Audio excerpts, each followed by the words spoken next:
Hello friends, তো কেমন আছো তোমরা সবাই? আশা করি তোমরা খুব ভালো আছো আর আমিও খুব ভালো আছি। তো আজকে অনেক দিন পরেই ফ্যামিলির সবাই মিলে যাচ্ছি বড় মার কাছে পুজো দেওয়ার জন্য।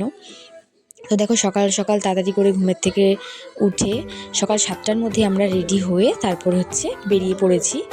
এদিকে তোমাদের দাদা ভাই, বাবা, তারপরে ভাই আর আমার মেয়ে সবাই মিলেই আমরা যাচ্ছি পুজো দেওয়ার জন্য।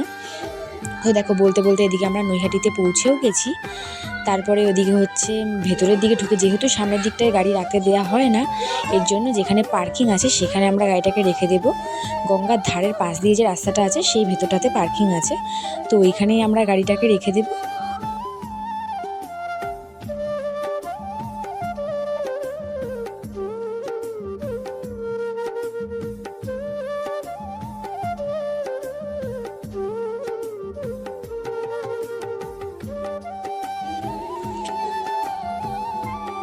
তো দেখো, এদিকে গাড়ি পার্কিং করে দেওয়ার পরে এদিকে আমরা ডালা কিনতে চলে এসেছি। রাস্তার পাশ দিয়ে অনেক ডালার দোকান রয়েছে, তো আমরা এখানে এই দিদিভাইয়ের দোকান থেকে ডালা কিনে নিচ্ছি।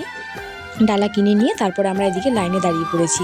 প্রচুর লাইন ছিল, মানে প্রত্যেক দিন যে কত লোক যে এখানে পুজো দেওয়ার জন্য চলে আসে। তো আমরা ওইদিকে লাইনে দাঁড়িয়ে পড়েছি, আর এদিকে দেখো, লাইনে দাঁড়ানোর সাইড দিয়ে এদিকে অনেক দশকর্মার দোকান রয়েছে, যেখানে তোমরা বড় মায়ের নানান রকমের ছবি, মানে দশকর্মার সব ধরনের সব কিছু পেয়ে যাবে। তো দেখো, এদিকে আমরা মেন মন্দিরের ভেতরে ঢুকে পড়েছিলাম। এখানে ক্যামেরা অ্যালাউ ছিল না, তাও আমি একটুখানি ক্যাপচার করে নিয়েছি।